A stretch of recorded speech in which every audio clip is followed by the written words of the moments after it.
Hi, today I want to talk to you about the Kaoss Pad 3 effects unit. This has got quite a large range of effects for it.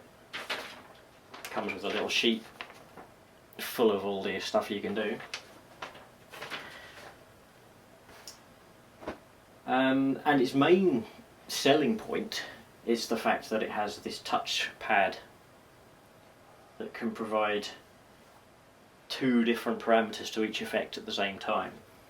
You have one parameter which depends on how far left and right you're touching the screen, and one parameter for how far up and down you're touching the screen. One of its peculiarities is that generally if you're not touching the screen, then the effect doesn't work at all. Now there is a little hold button that you can press, and it remembers where you last touched the screen and keeps it there. But if you change the effect, see there the hold button stopped working.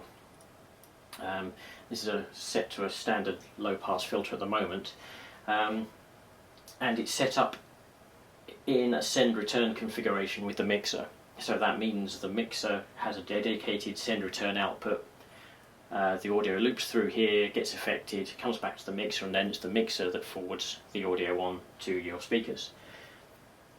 The general benefit of that is that you can turn the effects unit off and your music will still play with no problem.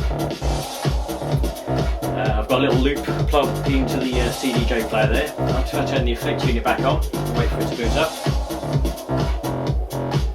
And it defaults to the standard low pass filter. Now on this mixer you have a little twiddle here for the onboard effects, and one of those says use send and return, and when I press this button it will start flashing and it will send audio to the effects mixer for the effects mixer to play around with. And this is where the quirk comes in, because it goes all quiet. The reason for this is I'm not touching the display or the touch screen. If I touch the touch screen, suddenly you start hearing stuff, and you can affect the effects by moving around, but when you let go, no sound. The CD player is still playing. If I turn the send return off, we're now listening directly to this and not to the effects unit. Now I can press this hold button here. You may not be able to see that very well because it's behind a slider. If I move the slider, you can see this hold button. That tells the effects unit to behave as if I'm holding my finger down. If I press the button again, no sound, because it thinks I've taken my finger off. Press it again and it remembers where I last touched it. If I change the effect, the status of the hold button goes away. So having this wired up permanently is infeasible, because as soon as you change the effect, the sound disappears.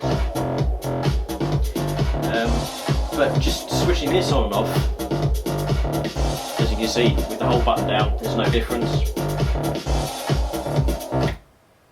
It's now not putting out any sound.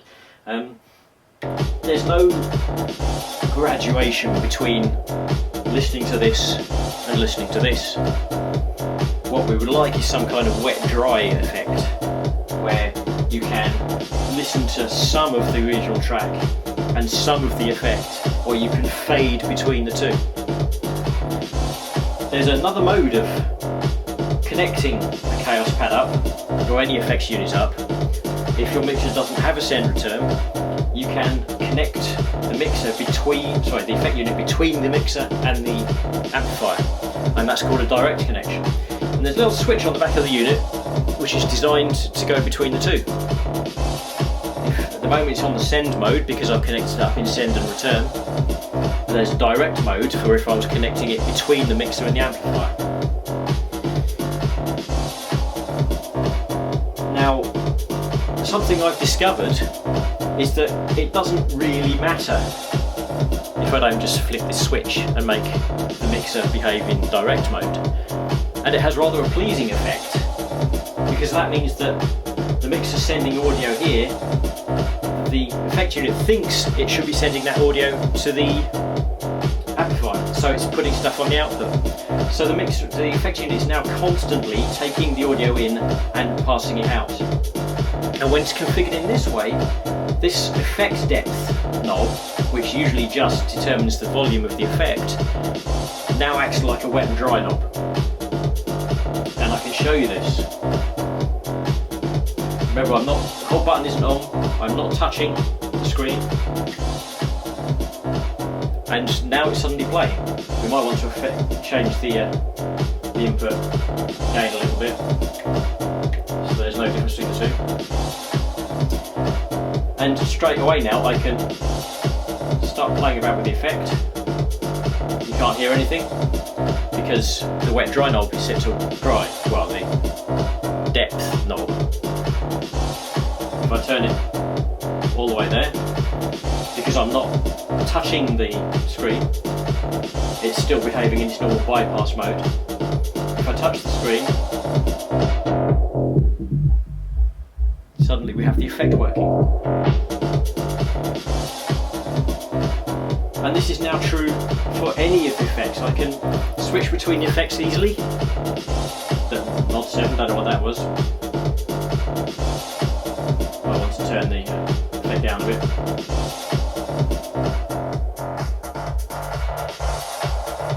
See, there's another effect there.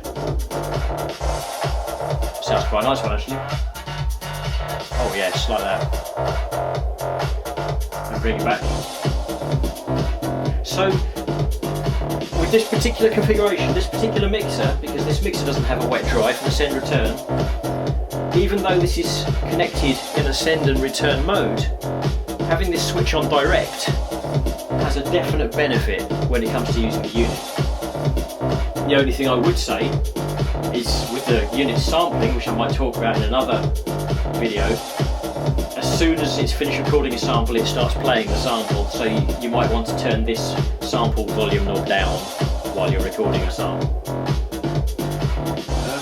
So that's it really, that's all I wanted to talk about. Yeah, this switch on the back of the Kaoss Pad with a mixer that doesn't have a wet dry for its send return should probably be set to direct, even though you've configured it in a send return mode. Thanks for listening.